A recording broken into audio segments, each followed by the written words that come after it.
Journalist విలువల్ని కాపాడి ఆయన ఎందుకు ఇన్స్పిరేషన్ అంటే ఎన్ని కష్ట నష్టాలు వచ్చినా ఒక జర్నలిస్ట్గా ఉండటం వేరు, ఒక పత్రిక అధిపతిగా ఉండి అన్ని ఒడిదుడుకులు ఎదుర్కొని ఆయన కుటుంబానంతా బెదిరించినా కానీ ఏమి చేసినా కానీ జనరల్గా కుటుంబ సభ్యులు కష్టం వస్తే నలిగిపోతాం.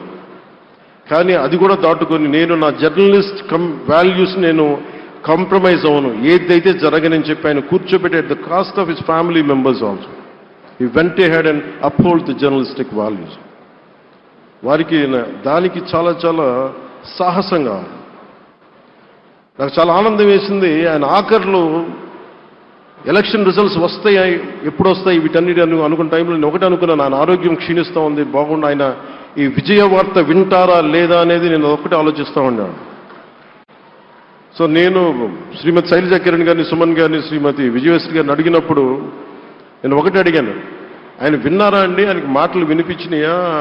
అందరు చెప్తాను ఆయన వినిపించట్లేదంటే లేదు, చాలా ఒక 24 గంటలు ఆ విజయాన్ని దశాబ్దం పాటు నలిగారు, దశాబ్దన్నర పాటు నలిగి ఆయన్ని నలిగిన తర్వాత ఆయన అలాంటి వ్యక్తి విజయ వార్త వినకపోతే అక్షోభిస్తుందేమో ఆత్మని అనిపించేది. కానీ విజయ వార్త వినే ఆయన పరమదించారు.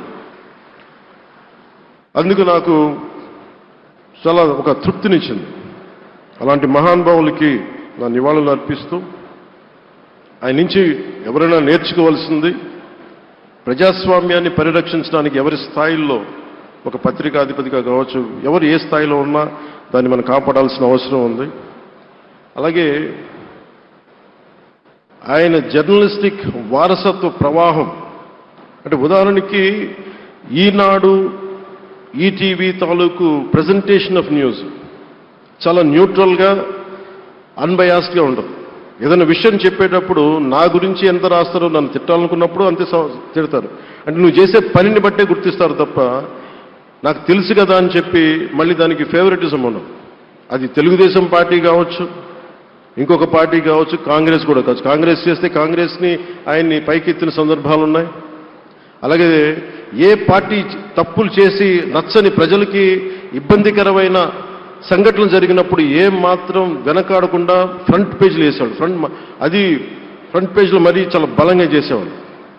సో అందుకే నాకు అనిపించింది ఒక జర్నలిస్టిక్ వాల్యూస్ ఆయన తాలూకు వారసత్వ ప్రవాహం ప్రతి జర్నలిస్టు పుణికిపుచ్చుకోవాలి, తీసుకోవాలి.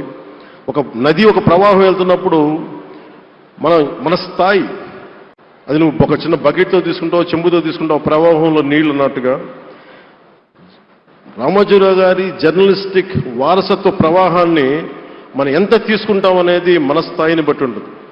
అది ఒక మోటార్ వేసి ఒక ట్యూబ్ మనకి పైప్లో తోడుకునేలాగా ఉండొచ్చు, లేదంటే నా స్థాయి ఇంతే అంటే కూర్చోబెట్టి ఒక చెంబుతో తోడుకోవచ్చు. అలాంటి అపరిమితమైన ప్రవాహం, ఆగని ప్రవాహం, ఉధృతమైన రామోజీరావు గారి జర్నలిస్ట్ వారసత్వ ప్రవాహం ఈ రాష్ట్ర ప్రజలందరూ కూడా, తెలుగు ప్రజలందరూ కూడా దాని నుంచి మనకి ఒక స్ఫూర్తిని తీసుకోవాలని మనస్ఫూర్తిగా కోరుకుంటూ